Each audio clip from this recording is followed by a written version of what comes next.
There's an invisible doorway that only opens when you're completely alone. And on the other side of that door, there's something that will forever change how you see solitude. But before I reveal that secret, I need to tell you about a discovery that mystics have guarded for centuries, a discovery that transformed humanity's most painful experience into the greatest hidden superpower anyone can develop. Have you ever wondered why history's greatest geniuses, Einstein, Tesla, Gandhi, Eckhart Tolle, all cultivated deep moments of solitude? It wasn't by chance. It wasn't out of necessity, but for something far more powerful. They discovered the code, the same code I'm about to share with you now, the code that transforms solitude from a prison into a laboratory of consciousness, because you need to understand something fundamental. Modern society has taught you to run from solitude as if it were a disease. They've sold you the idea that being alone is a failure, a deficiency, something that needs to be urgently filled. But what if I told you that's the biggest lie you've ever been told? What if I revealed that solitude isn't an emptiness to be filled, but a sacred space to be inhabited? Listen carefully to what I'm about to say, because this may sound controversial, but it's a truth that will liberate you forever. Solitude isn't the opposite of connection. Solitude is the laboratory where true connection is created. Let that sink in for a moment, because while other people desperately rush to fill every second of silence, you're about to discover how to use that silence as the most powerful tool of personal transformation that exists. I'm going to take you now on a journey few human beings have ever consciously undertaken, a journey inside that invisible doorway into the secret code of solitude. And I'll warn you now, after you know what I'm about to teach you, you'll never look at a moment alone the same way again, because you'll understand you weren't alone. You were in training. Imagine for a moment that solitude is like a special radio frequency, a frequency that can only be tuned in when there's no external interference, when there are no voices, no distractions, no social masks to maintain. On this special frequency, something extraordinary happens. Your consciousness, free from the constant demands of the outside world, and begins to turn inward. And that's where the magic happens. That's where you discover there's an entire universe within you that remained completely unexplored. But here's the secret nobody tells you. This inner universe isn't empty. It's not silent, it's not lonely, it's pulsating with a life so rich, so deep, so infinitely creative, that once you discover it, you understand why spiritual masters from all traditions have always sought moments of retreat, of isolation, of sacred solitude. Eckhart Tolle discovered this in the most dramatic way possible. At 29 years old, on a night of absolute despair, when the pain of existence became unbearable, he experienced a complete dissolution of the ego in the solitude of his room. And it was in that moment of total isolation that he found everything. He discovered that solitude isn't the absence of company. Solitude is total presence. Presence with oneself. Presence with life. Presence with something far greater that transcends the need to be with other people. But I know what you're thinking. I know why you're here watching this. You aren't experiencing solitude as a sacred laboratory. You're experiencing it as pain. And I understand completely. Because the truth is, there's an abysmal difference between unconscious solitude and conscious solitude.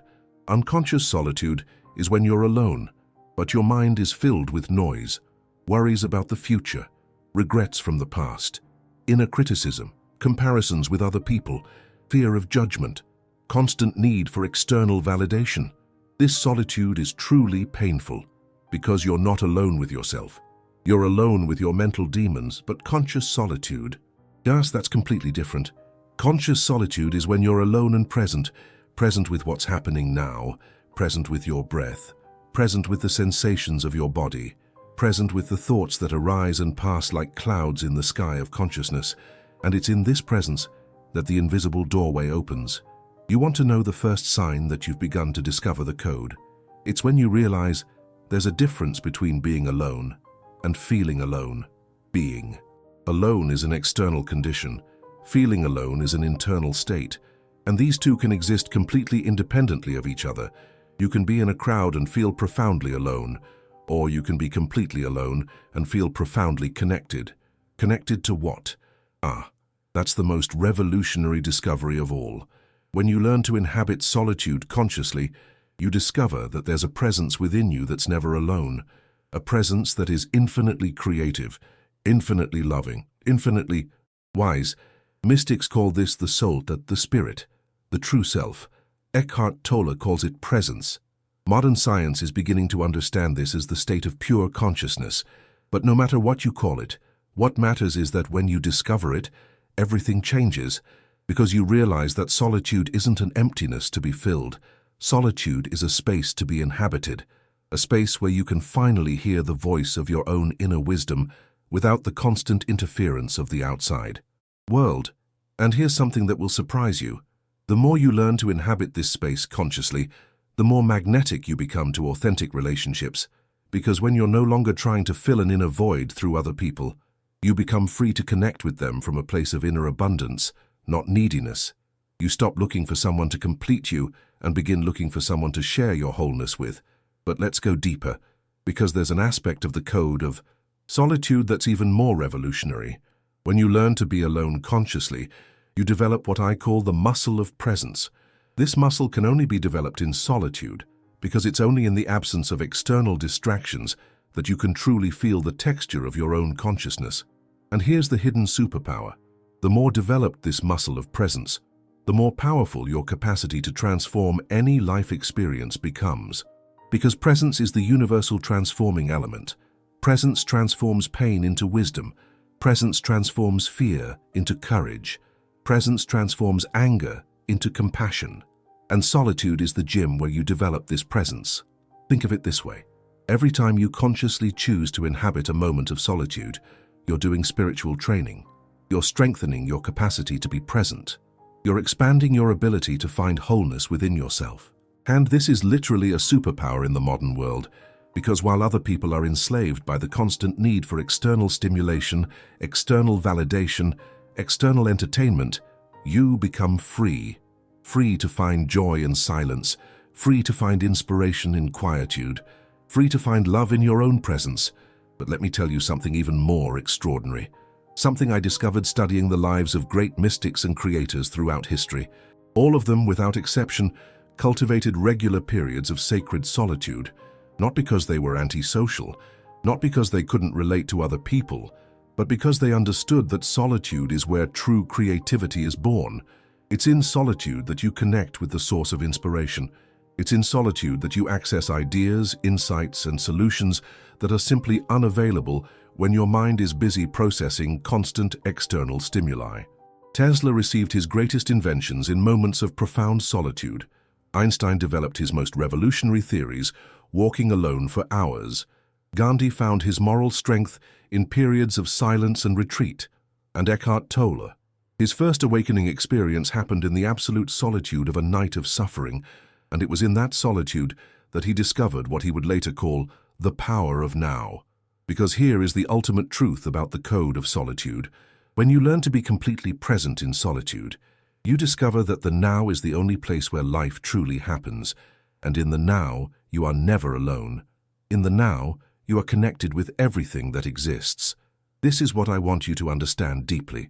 Conscious solitude is not isolation. It's integration. Integration with the totality of existence. When you are truly present in solitude, you feel your connection with the earth beneath your feet, with the air you breathe, with the vast universe that pulsates within and around you. You realize that separation is an illusion created by the mind. In the reality of presence, everything is connected, everything is alive, everything is dancing in the same cosmic dance of existence, and you are part of that dance. You have always been a part. But only in conscious solitude can you truly feel it. Now, pause for a moment. Feel your breath coming in and going out. Feel the weight of your body where you are sitting or lying. Notice that even in this moment, listening to these words, you are not alone. You are in communion with something much greater, because what I'm sharing with you isn't theory. It's an invitation for you to experience solitude in a completely new way. And when you accept this invitation, when you cross that invisible doorway, you will discover that solitude holds humanity's best-kept secret, the secret that you have never been truly alone. You have always been home. Now that you've begun to feel this, Now that the invisible doorway has begun to open, it's time for me to teach you exactly how to activate the code of solitude, how to consciously transform each solitary moment into an opportunity for awakening. Because knowing the secret is only the first step. Living the secret, that's where the true revolution happens. And I'll tell you something that might shock you. The code of solitude isn't just a spiritual technique. It's a technology of consciousness, a technology that, when mastered, gives you access to states of creativity, intuition, and personal power that most people don't even imagine exist. But before revealing this technology, I need to tell you about what neuroscientists have recently discovered about the brain in solitude. Discoveries that confirm what mystics have always known. When you are alone, without external distractions, your mind enters what scientists call default mode. And in this default mode, something extraordinary happens.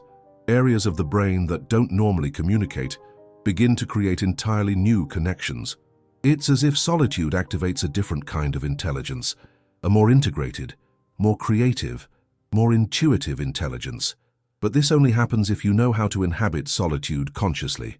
Otherwise, the default mode simply ruminates on problems, creates anxiety, fuels the feeling of separation.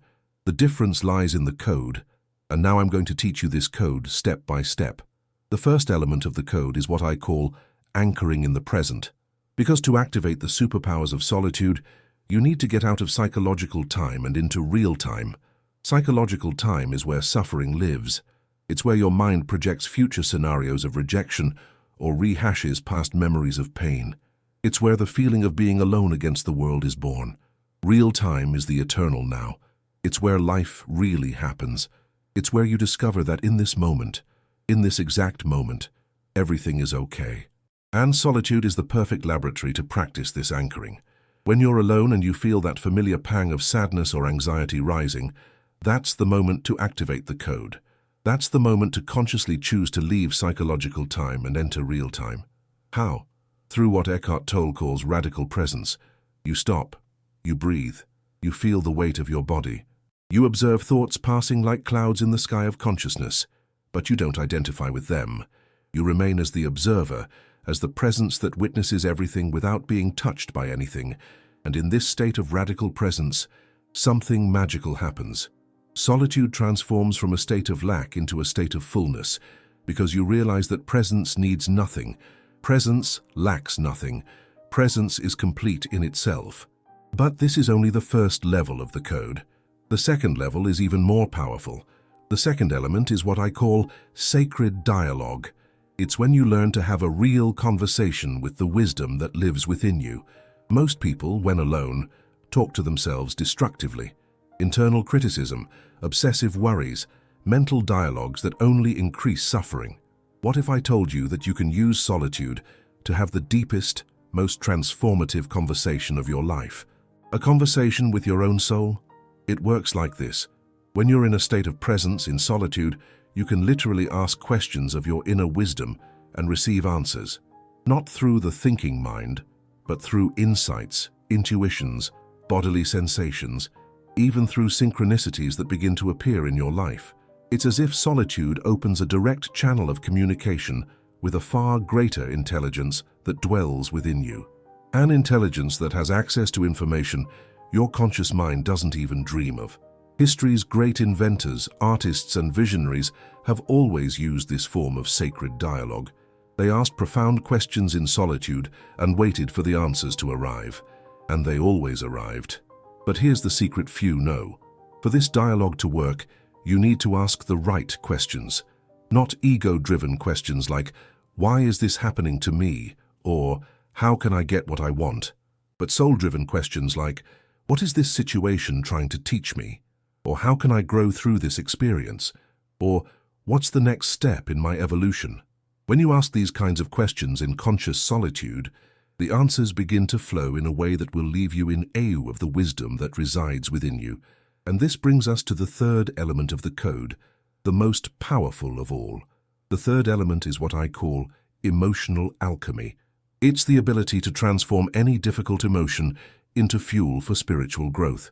Because the truth is, solitude will continue to bring challenging emotions.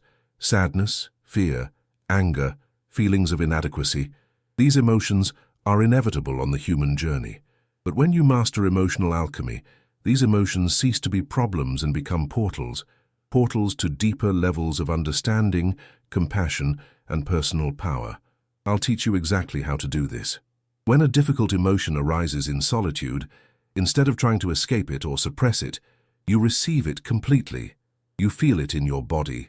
You observe it without judgment. You allow it to be present. And then, you do something revolutionary. You ask that emotion, "What are you here to teach me?" Because every emotion is a messenger. Every emotion carries valuable information about what needs to be healed, integrated, or transformed within you. Sadness might be teaching you about impermanence and helping you let go of what no longer serves you. Fear might be showing you where you need to develop more courage and confidence. Anger might be pointing to boundaries that need to be established. When you learn to decode the messages of your emotions in solitude, you transform every moment of difficulty into a master class on life. And this is where the superpower truly reveals itself. The more you practice this emotional alchemy in solitude, the wiser and more emotionally intelligent you become in all aspects of life. You stop being afraid of your own emotions. You stop needing other people to regulate your emotional state. You become emotionally self-sufficient. And that is a revolution, because when you no longer depend on external circumstances or other people to feel good, you become truly free. Free to love without attachment. Free to create without fear of judgment. Free to live according to your deepest truth. But I want to take you even deeper, because there's a fourth element of the code that transcends everything we've talked about so far. The fourth element is what I call cosmic communion. It's when you discover that solitude isn't separation, it's union. Union with the totality of existence. When you master the first three elements of the code, something extraordinary begins to happen in your moments of solitude. You begin to feel a deep and inexplicable connection with everything that exists. You feel your union with nature, with other human beings, with the entire cosmos. You realize that separation is an illusion of the mind. In reality, everything is interconnected, everything is alive, everything is participating in the same sacred dance of existence, and you're not watching this dance from the outside. You are the dance, you are the music, you are the silence between the notes. This is the experience Eckhart Tolle had on that transformative night. It wasn't just the end of personal suffering, it was the awakening to unity, the awakening to the fact that he had never been separate from anything. And when you experience this, when you truly feel this cosmic connection in solitude, something fundamental changes within you forever. You stop seeking wholeness outside of yourself because you realize you already are whole. You stop feeling alone because you realize you are part of everything. You stop being afraid of death because you realize your essence is eternal. Solitude then becomes not just a refuge but a temple, a sacred space where you go to reconnect with the deepest truth about who you truly are. Now take a deep breath with me. Feel the air coming in, feel the air going out. Because what I'm about to tell you will completely change how you see your life. Every moment of solitude you've ever experienced, every time you felt alone, abandoned, misunderstood, all of that was preparing you for this revelation. All of that was teaching you to find your own company. All of that was strengthening you for this moment of awakening. Because now you know. Now you have the code. And with this code, every future moment of solitude becomes an opportunity to dive deeper into your own magnificence. But I want to give you one final revelation, the most powerful of all. The true superpower of solitude isn't what it gives you when you're alone. The true superpower is how it transforms all your relationships. When you learn to be truly present with yourself in solitude, you become able to be truly present with other people. When you stop needing others to fill your inner emptiness, you become free to love unconditionally. When you develop this inner richness through conscious solitude, you attract far deeper and more authentic relationships. Because you're no longer looking for someone to complete you, you're looking for someone to share your wholeness. And here's the most beautiful paradox of all. The more you learn to love your own solitude, the less alone you feel in the world. Because you carry with you wherever you go this feeling of being at home within yourself. You become like an inexhaustible spring, always overflowing with love, creativity, wisdom, presence. Not because you acquired these things from the outside, but because you discovered they were always within you, And it was solitude, conscious solitude, that taught you to find them. So the next time you find yourself alone, remember, you are not wasting time. You are not being punished. You are not being left behind. You are being invited to humanity's oldest university, the University of Presence, the University of Inner Wisdom, the University of Cosmic Connection. And in this university, you are simultaneously the student and the teacher, the seeker and the found, the questioner and the answerer. You are the invisible doorway opening to yourself, because in the end, that's what the code of solitude reveals. That you were never searching for someone else. You were always searching for yourself, for your truest, most authentic, most powerful self, and he was waiting for you in solitude. He was always waiting for you, at home. The door is open, the code is activated. Your journey of mastering solitude begins now.